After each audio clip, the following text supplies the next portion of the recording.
And I know you can't disclose specific conversations because you represent Diddy, but can you give us a sense of the fear factor here on his part? Because they did attempt to shank him already. He knows he's a target. Everybody's getting their laughs on, but we'll get the last laugh. It's a jail call. I don't know how you ain't got that, but that's crazy. I think he's brother love. He love other men. Diddy's lawyer has revealed just how serious the threat to Diddy's life is behind bars. And let me tell you right now, Diddy better not drop the soap, because things are not looking good for him at all. Are you concerned Sean Diddy Combs could be sexually assaulted, violently assaulted? Because based on what was said in court, it feels like a thing. If I could say one thing to him, in all honesty, don't drop the soap. When Diddy's lawyer, Mark Garagos, appeared on the Two Angry Men podcast with Harvey Levin, he didn't sugarcoat what life in prison would look like for Diddy. From the start, he made it clear that Diddy isn't just another inmate, he's a high-value target. Garagos revealed that someone already tried to attack Diddy inside the Metropolitan Detention Center, but the guards intervened just in time to stop it. Diddy is going to spend definitely 2+ years in a federal prison. I just want to lay this out right now. He is a target because they talked about this in court. They said somebody tried to shank him already, and that he is a big target. Are you concerned that Sean Diddy Combs could be assaulted, violently assaulted? Is that a thing? Because based on what was said in court, it feels like a thing. Yeah, it clearly is a thing. I mean, they're already, and he did not want to make a big deal of it. They already tried to shank him once at the MDC, and that was thwarted. And it happens in prison. I mean, you and I could tick off how many times we are aware of somebody getting seriously injured or killed in prison. And so they're going to have to keep him somewhere that they can keep an eye on him. Garagos admitted that he hasn't spoken to Diddy since the sentence came down, but said it's only a matter of time before reality sets in. Diddy might be trying to keep a brave face for now, but prison life will be a massive shock, especially for someone used to controlling every part of his world. Meanwhile, Gene Deal has previously spoken about Diddy's alleged attraction to men, and now, it seems that could work against him in prison. You being around Puffy, isn't any truth to him being fruity? I don't know what you mean by really, do I see this man being fruity? Does a man like other men? I think he's brother love. He love other men. In fact, Wack 100, a music executive with insider information, even claimed that Diddy may have already willingly engaged in certain activities of that nature, and that Diddy's jail call was somehow linked to it. If Puffy has a boyfriend right now in jail, what do you think? I believe Puffy may have engaged in some activity. Right. They say the inmates, they fight each other over the right to make his bed in the morning. Anybody doing that is participating in the activity. If that's true, like, I don't know. I don't think Puffy would have to say that. But what do you think about that phone call? Which one? With him and his son. Nah, I didn't hear it. What, you didn't, come on. Nah, I didn't hear it. But which phone call? Who does your research for you? Just you? Nah, I got an assistant. Yeah, you need to talk to him. Okay. The prison called him and his son when he's talking about, is Jay-Z getting back to you? Not responding. Then he said, okay. Everybody out there quiet all of a sudden, huh? He said, yeah, he said, don't worry about it. He said, yo, such and such want to know what to do about his car note. He told him, yo, man, tell him to go host a show or something. Don't you see what I'm dealing with? He said, but everybody's getting their laughs on, but we'll get the last laugh. It's a jail call. I don't know how you ain't got that, but that's crazy. For reference, this is the jail call that Wack 100 was talking about. What up? How you living?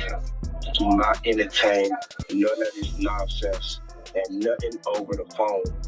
Alright? I'm gonna need you to get rid of all the leftover pizza boxes. The what? All the boxes left over from the pizza. All the boxes. Make sure You recycle the plastic like you talked about. Yeah. Jay reach out yet? Nah, Bob. He ghosting. He just mother doing. He thinks tweet now because I'm in here. It's all good. You about to get out on bail. Everybody out there quiet as mom. Yeah. Yeah, Zach. We gonna let them have their little fun, but I'm still gonna have the last laugh. Like all these lawsuits though, Pop. Ain't none of them getting shit. I ain't worth nothing. Ain't got shit in my name anyway. Don't even worry about it. But some money hungry. One detail that caught everyone off guard was that Diddy had apparently scheduled a public speech for the Monday after his sentencing, almost as if he expected to walk out of court a free man. Even Harvey Levin was stunned, calling it completely tone-deaf.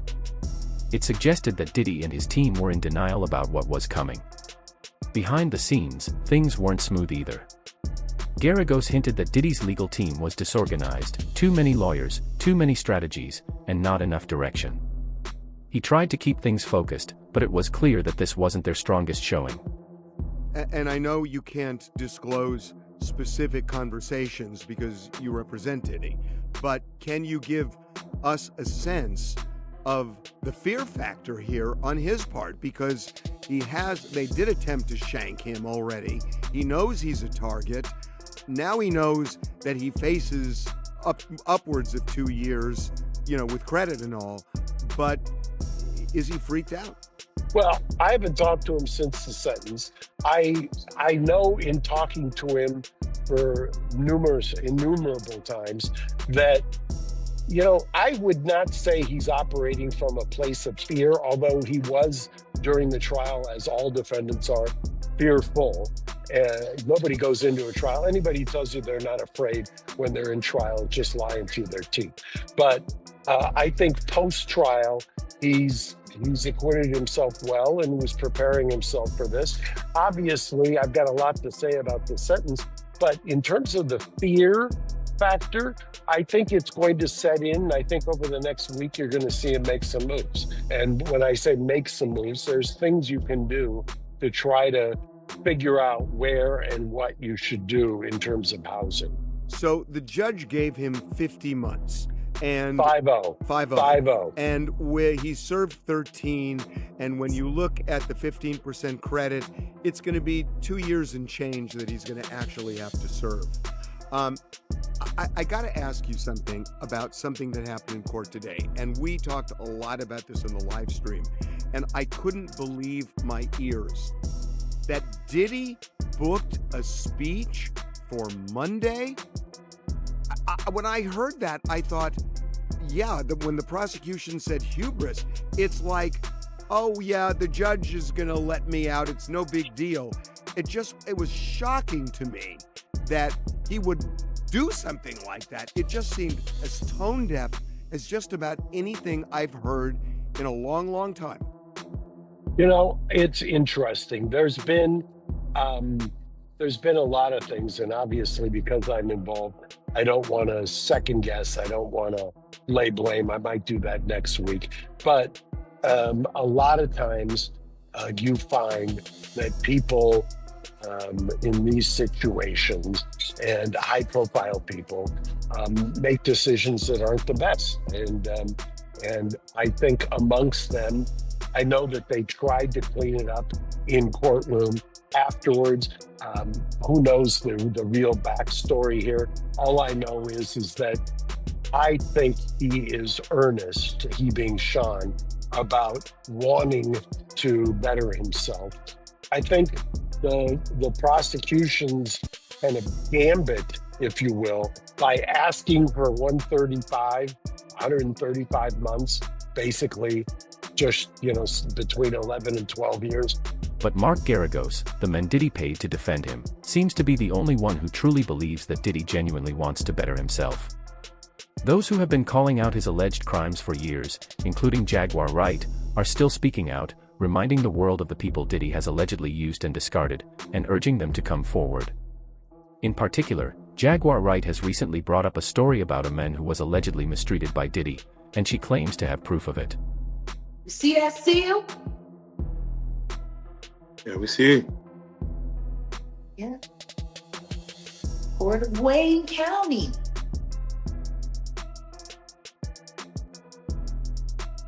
Ask me why that means anything. Please, if you don't mind. Well, see, it has to do with this case. Back in 1998, it's so funny that you said rappers from back then, back in the late 90s, and they did this and they did that.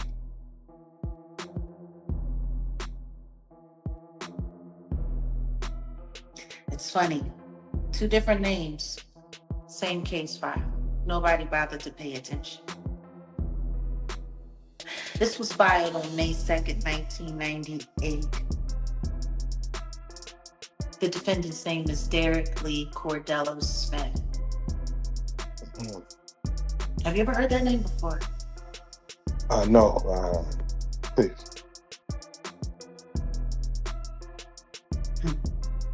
He's a victim of Sean Combs. This is an exhibit.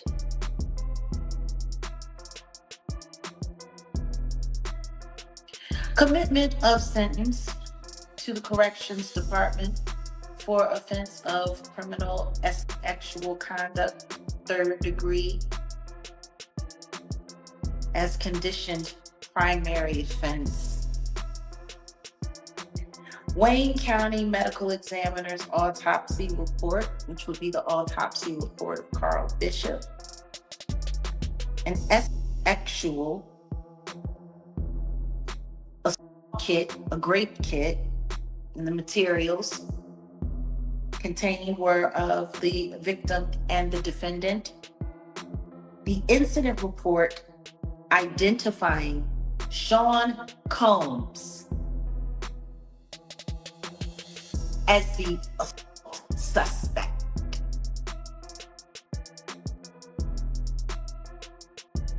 Well, do you understand what that means? Hey, Do you understand what that means? What I'm holding right here in my hand in this device that I uploaded for protection of the records. See, while everybody was busy watching that sham of a sham or whatever that was supposed to be to make people think that that guy actually was finally handled up on in some way, shape, or form, God was busy making sure that these very real findings came to me.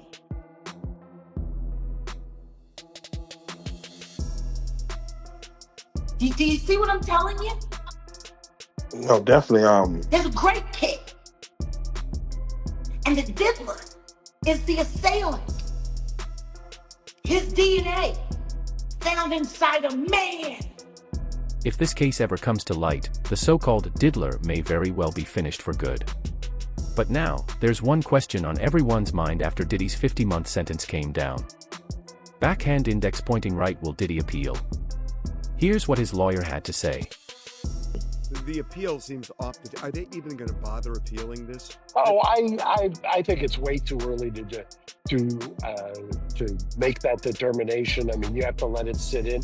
I will tell you, and by the way, 50 months, 50, leaves you open to a number of possibilities if you're Sean Combs. And he will be consulting with consultants, he'll be consulting with professionals who will give him the advice on that, who understand exactly the permutations. But for an appeal, I'm going to go back to the point I made and try to make it less esoteric.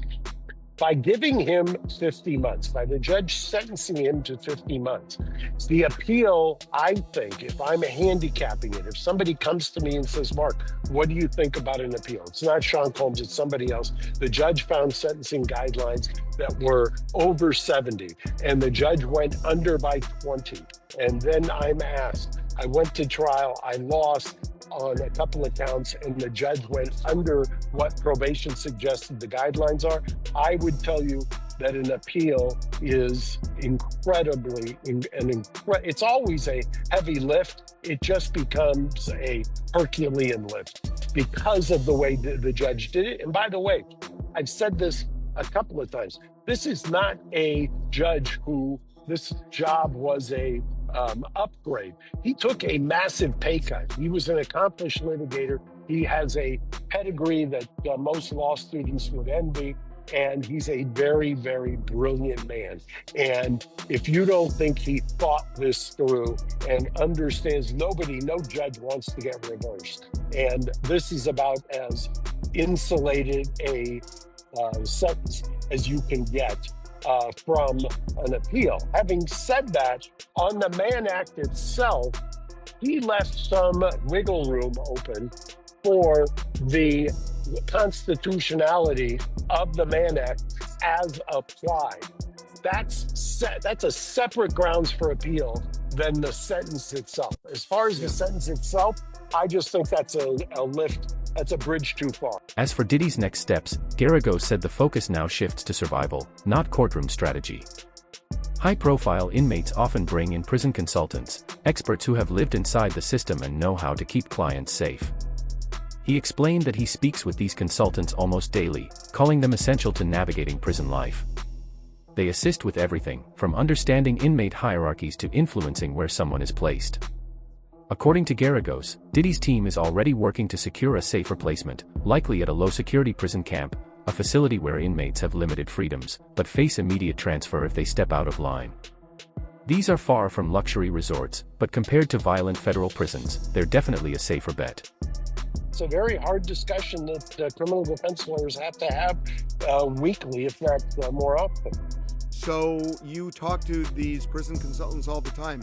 What would they say to a high-profile person like this about avoiding other violent assaults? There's all kinds of things that, the first and foremost is, where do you get designated?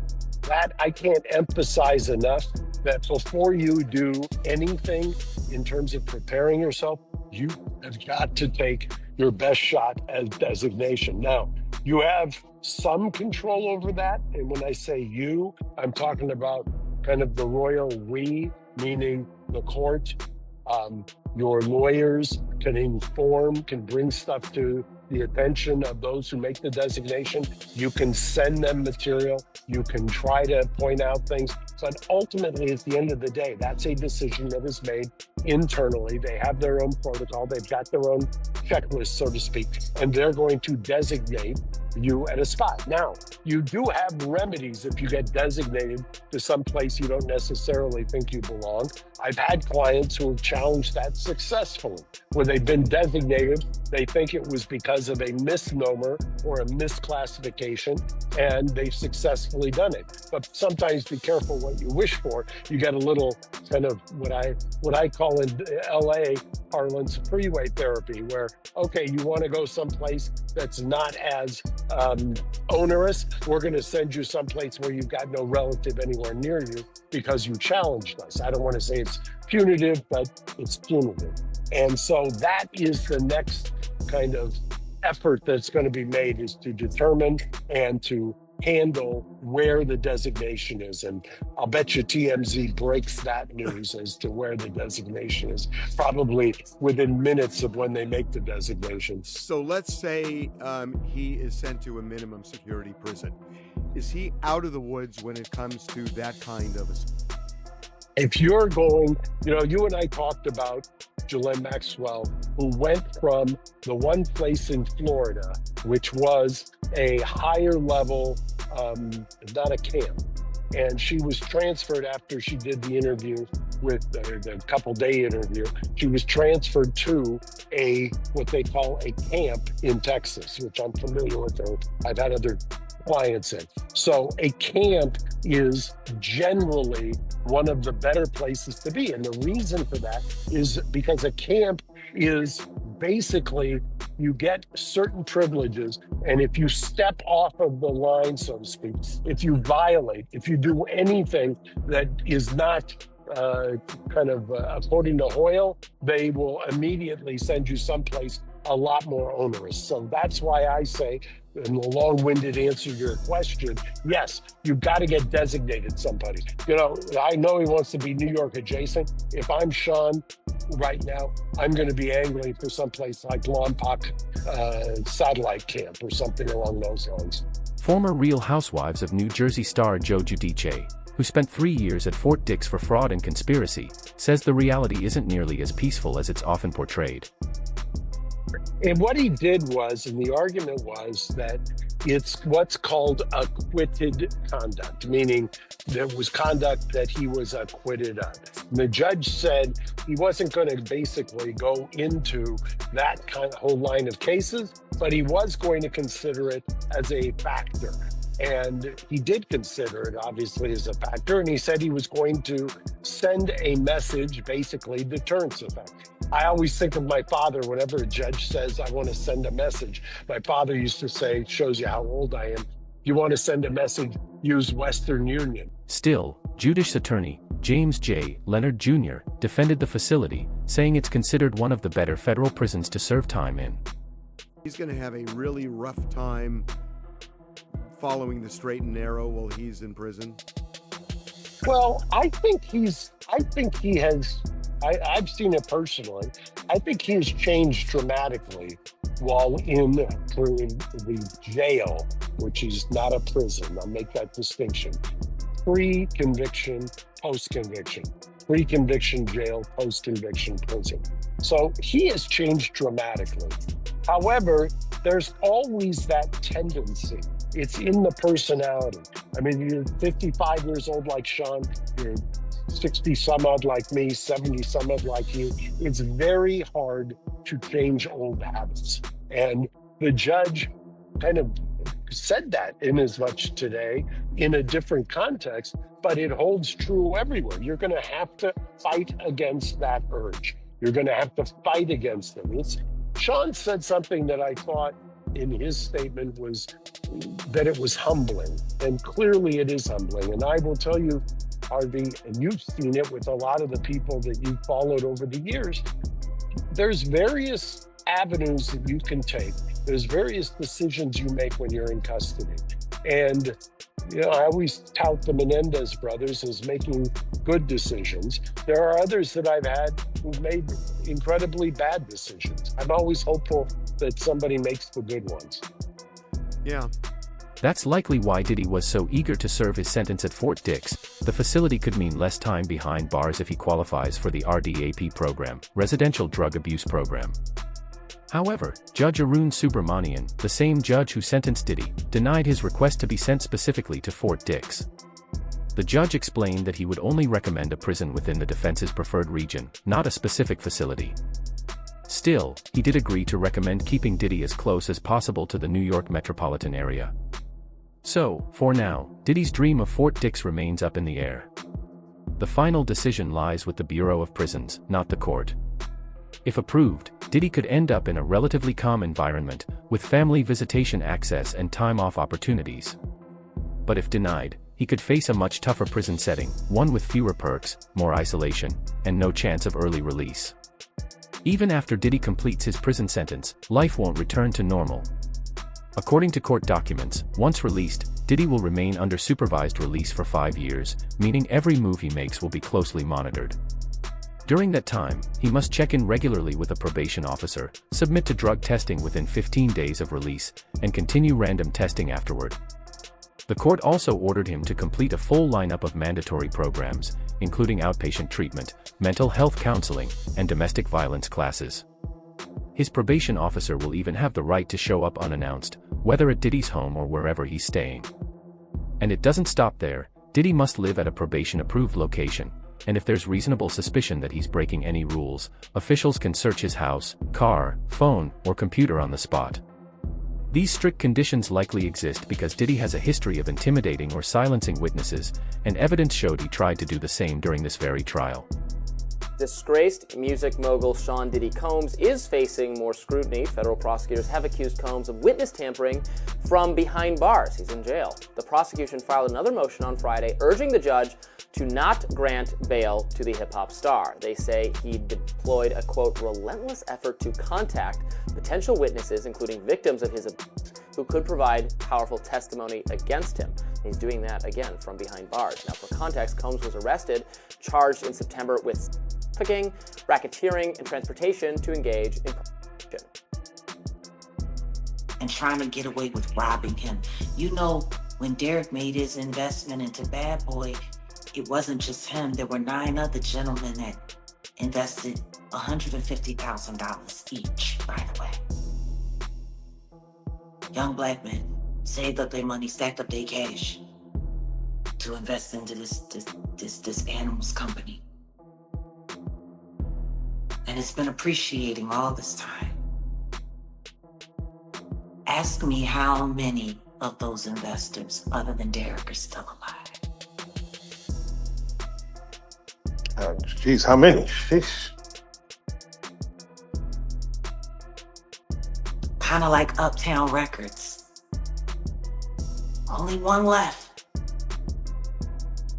Derek.